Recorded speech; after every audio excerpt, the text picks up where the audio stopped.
Good morning. I'm Lynette Adams, and this is Rochester in Focus. Coming up on the show today, we explore another educational opportunity for families. A new charter school is coming to Rochester called B.R.I.C.K. The founder, Dominique Lee, joins me to talk about what his program has to offer. We also sat down with Steve Dambenzet. If the name doesn't ring a bell, think instant provider. He created the app that takes the guesswork out of hiring a home repair service provider. It works similarly to the way Uber or Lyft apps work. He's updated Instant Provider and stopped by to tell us about the changes. And then we go back to our archives and a visit to Sunset House, a comfort care home. It may not be the answer for everyone, but for families who choose this option, it can make the end of life a peaceful, loving process for individuals and families.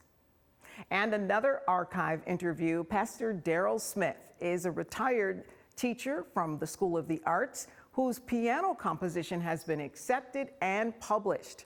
It's called B.R.I.C.K, and we think it's pretty amazing. Today we're talking about something really exciting. Rochester is soon going to have another educational opportunity. Today I'm talking with Dominique Lee, who is the founder of the B.R.I.C.K Networks, and he is going to tell us all about a new charter school that's coming to Rochester. Thank you for joining us. No problem. Thank you for inviting me. It's called B.R.I.C.K. Yes. And the first question I asked you before we were on camera was, what does B.R.I.C.K stand for?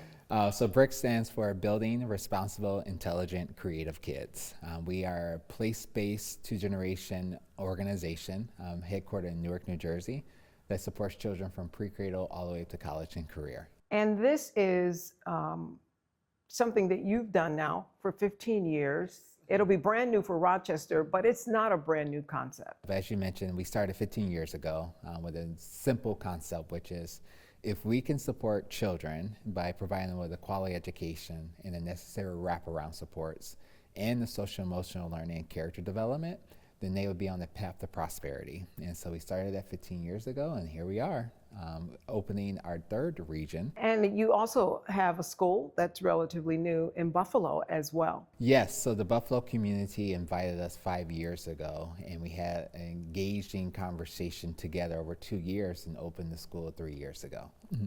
And now to Rochester. So give us a sense of what we can expect for the first year of B.R.I.C.K. Yeah, so our first year of opening the school, we're looking to serve kindergarten to first grade. And when we look at our elementary school, there's really foundational elements. How can we get the foundations of an academic career and character development and social emotional ready for them to enter into middle school and then eventually high school, then the college and career they have. So for us, when we think about that very first year is about really honing in, understand the children, what do we need to do, diagnosing the data, making sure that we have quality teachers and an exceptional principal there, and really building a strong foundation for them to be successful in the other parts of their journey of their educational careers. There's schools that focus on preparing kids to be nurses. There's schools that prepare kids to be, visual artists. Our school is really built upon identity and character development with the necessary skill set in order for a child to get their career. So that is how we started B.R.I.C.K. Identity. Why is that so important? Well, you notice in the data, kids are not matriculating to college at a degree that we want, and especially the money that we spend as a nation. Some people argue it's because children are going to college, unfortunately not knowing all of who they are, their identity markers, what they want to do. So they're either not succeeding through because of financial reasons or identity or some other reasons. So we say, hey, let's focus on how do we allow kids to explore their identity markers while they're in school. At the same time, not ignoring sometimes those external factors such as transient homelessness and supporting them around those things. While providing them with a quality education, let's wrap that in a bow and let's see if we're able to see if they're able to matriculate to college faster or and sustain themselves through that experience. So that's kind of why we focus on identity. Now you're starting with K and first grade, but your goal is to have a K through 12 school. Correct? Yes, our goal is to follow a kid all the way from K all the way up to 12th grade, and then once they go into post-secondary, then support them in their post-secondary career, which is the work that we do in Newark.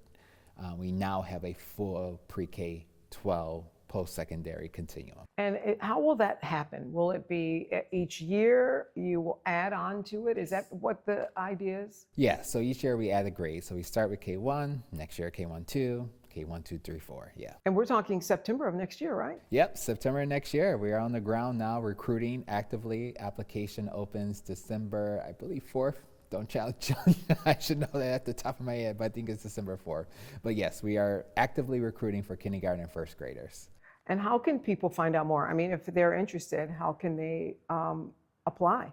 Yeah, so there's two ways that you can apply. You can go to our website, brickrochester.org, and there's the directions listed on there. You also can go to Ready website, in which they have a school location finder, and you can find us there. Mm-hmm. Thank you. The goal is to make sure that you apply by the deadline, and that's coming up soon. And we'll be right back.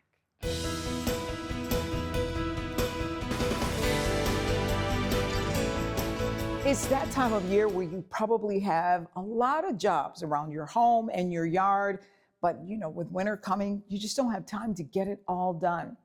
Well, you don't have to worry about it. Instant Provider is your answer. It's the Uber of home repair. And we're talking with the creator of Instant Provider, Steve Dambenzat. Thank you for joining us. Of course, thank you for having me. You first launched this a year ago. Correct. And we sat down with you. Great idea. And I know you've worked on it and improved it even more. So just give us the premise again of Instant Provider. So Instant Provider is the simplest way to have any quick fix around the house. So let's say, for example, if you have a leak at home, let's say if you want to call someone to remove the snow, instead of scrolling days and trying to find someone, you just go on Instant Provider, book a provider, and you'll be there instantly. Just like ordering a food, a pizza, or burger. You don't go to the restaurant if you're tired or anything. You just go on the app and then order, your burger. It's the same exact concept with Instant Provider. You can find any provider that you want. You go at your fingertip, and then they'll be there. If they're online, they'll be there in less than 30 minutes. It's the exact same concept. You've learned a lot over the past year, and some of the things that you've heard, you've incorporated. Absolutely. So let's talk about the payment. That was an issue. What did you find? It was an issue because now it's something new. And then when you approach, especially the provider, I'm talking about the provider now, I'm talking about the new idea, the concept of this app. They will love it. But there was this one concern about, the payment sometime, because our target is, businesses who are struggling to get clients. And then they were asking, it's great, but I don't necessarily have the budget for the app. So then, like I said, we learn, we receive all the feedback, and then now we are saying that we are glad to say that no more monthly fee. No, there's no hiding fee, there's no nothing. If you sign up, it's free. Same as was for the customer. If the customer wants to sign, it's free. So now for the provider, the good news is they can join Instant Provider for free. They don't have to worry about any monthly fee, any monthly cost. They only they receive the job, and then they only 10%. So that's the great news, and I think people will be excited about it. So they don't have to the cost of the marketing, the cost of promoting themselves, just waived. I know one of the other things that you learned from this was the payment issue on both the customer side and the provider side. Correct. So quick example, we see it all the time, and also on social media. Customer is booking someone, a contractor, to finish a job. The contractor will come, do the job, and sometime, for some reason, didn't finish the job. So now the customer pay up front, but the job is not done. So the job is not finished. Or on the other side, the provider is coming in, trying to help someone complete the job, but they never receive the payment. So there was that issue on both sides. So now with Instant Provider, so like I said, we learned a lot, and now we're trying to resolve that problem as well. If someone is booking a provider on the app, and then they're both agreed. The job is, for example, to, bathroom remodeling. The customer will pay the money up front, and then the instant provider will hold that payment until the job is finished. And that's one of the beauties of this. You know that whoever is doing the work is credible. Absolutely, yes. Like I mentioned last time, we do our investigation. We do the background check on the provider, their license, so to make sure that we're not sending anyone on the app to your home to come to the job. They are professional, they are being checked, verified, so they're all approved to be on Instant Provider. It is a win-win. For both sides, win-win, absolutely. And again, that's really the focus. I mentioned it since day one. Instant Provider, it's not here to be lucrative, to be, that's not the goal, that's not the idea. It's really to a community-based local app. You can't go wrong. If you need a contractor or you are looking to grow your business, Instant Provider. It's really that simple. We'll be right back.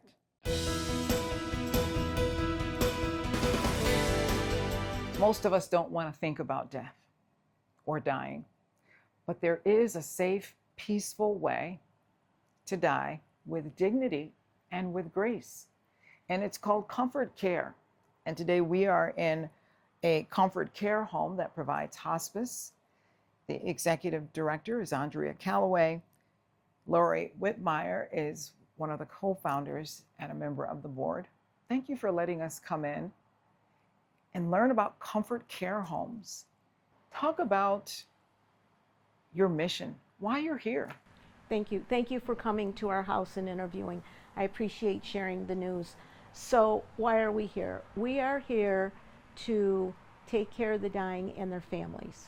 We are the caregivers, and we want families to be families, friends to be friends, and just love up on their loved ones. We want to keep it peaceful. We want to give them as much control as possible, as long as it's safe. And we just want to provide an environment to give them dignity as they walk through the last days of their life. Interestingly enough, as we were chatting, you both said there's more laughing going on here than anything. And I talked about it not having to be sad, not having to be lonely. And that's really what you want to do for people. You want to make sure that it isn't sad and lonely, right? Right, correct. So we have 24-hour care here. There's always someone here to talk to. There's always somebody here to sit by the bedside. There's always somebody here to do puzzles with, or read with, or watch TV with, making sure that they stay clean if they're hungry. And the families. Sometimes we're sitting around the table eating with the families. It's really living until you die. Right. It's really making good time with your time left. Oh, yeah. And, yeah. and connecting.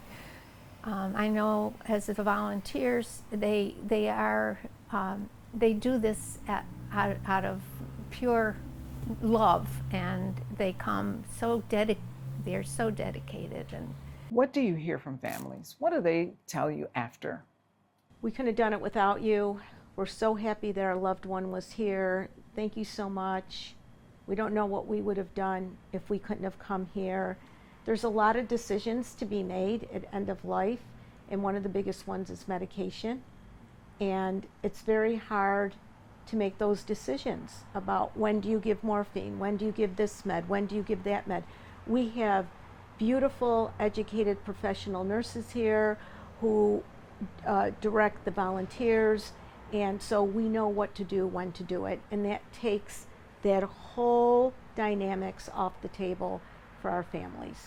And you even have rooms for family members to come and stay. Yes, correct. So they really can be a part of their loved ones' last days. Correct. Some people have gotten in bed with their loved ones. We have recliners in the rooms. They've slept in recliners. Again, this goes from a medical journey to a spiritual journey, and that's the journey that we take care of, is that spiritual journey with our loved ones that come here. I know you can't necessarily plan this because, somebody else would have to do it for you, But what would your encouragement or advice be to people? Speaking, as you had mentioned, people don't like to even talk about death and dying. And for me, you know, telling your children what you want and they just go, no, no, you know. So, but I think making it clear to your family and your loved ones what you want, and also becoming aware of what is in the community Right. to help you. Correct. I only just found out that there's a group that meets once a month at the Irondequoit Library called the Death Cafe. I didn't even know it existed. And people come and they just want to talk because nobody else wants to talk with them. So they sit there and they're able to express their fears. And they have a moderator, and people can share and share their pain and their fears. Talk about death. Let your loved ones know what you'd like at the end of your life. Make a plan. We'll be right back.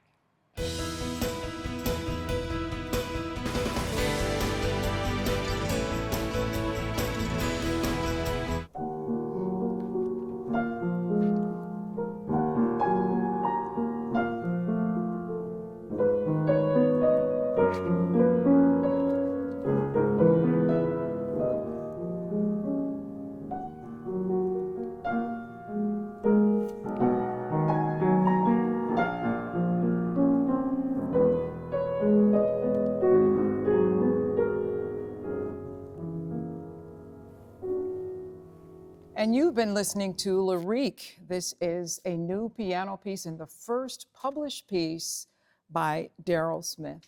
Daryl, nice to have you today. Thanks so much for having me.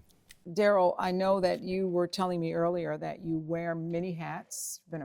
You are a pastor. You've also been a teacher at the School of the Arts. But this is your first published piece. What is that like for you? It was a long time coming, and I tell people all the time, if you have a dream in your heart, just keep chipping away, just like Ben Franklin did. 1,000 experiments, and he finally came up with a light bulb. So just keep chipping away, and eventually, it'll happen. Where did this piece come from? Well, one day when I was in the piano room at the School of the Arts, I normally got to school pretty early. I went into the back room. We had a back room with 3 pianos in it. I went back there, and I sat down, and I just started playing it. I didn't have to scratch for it. Sometimes composers will sit down and just improvise until they hit something. Well, with this piece, I just started playing it.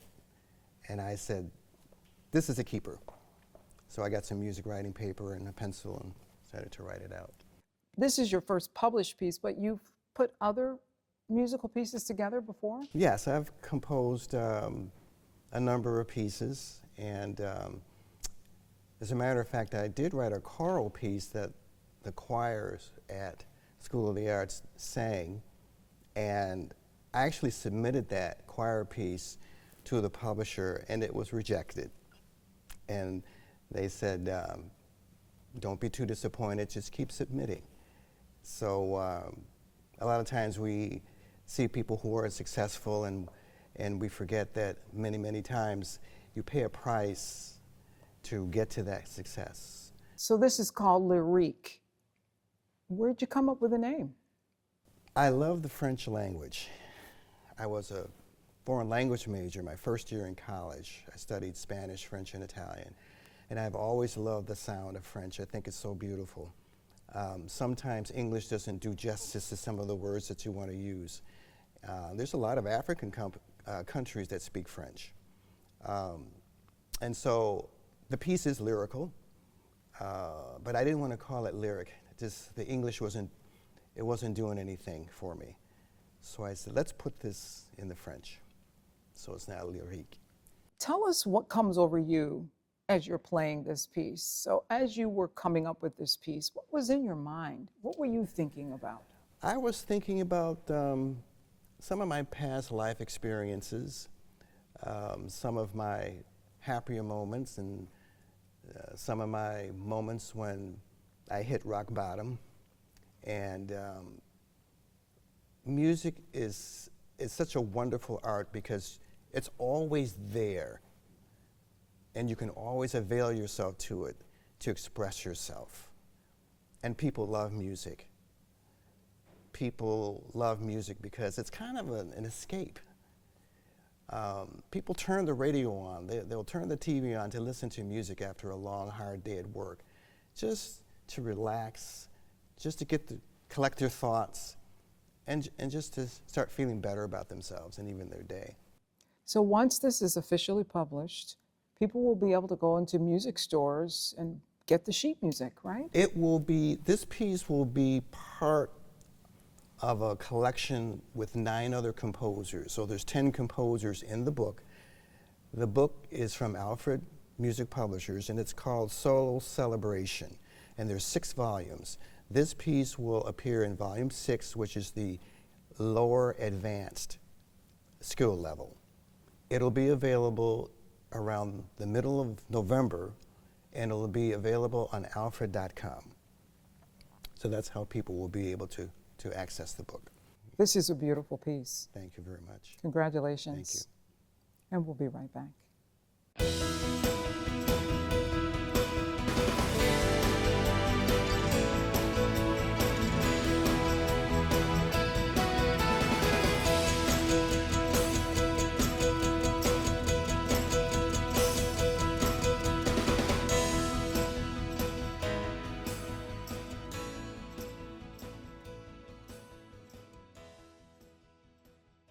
Thank you to all of our guests this morning. And if you would like contact information, just go to WHEC.com, click on the Rochester in Focus tab, and go to this week's show. And if you would like to join us as a guest, here's how to reach the show. Well, that's all the time we have. If you're wondering what your neighbors and friends are doing to make Rochester a great place to live, join us each Sunday morning for Rochester in Focus right here on News 10 NBC. Have a great week.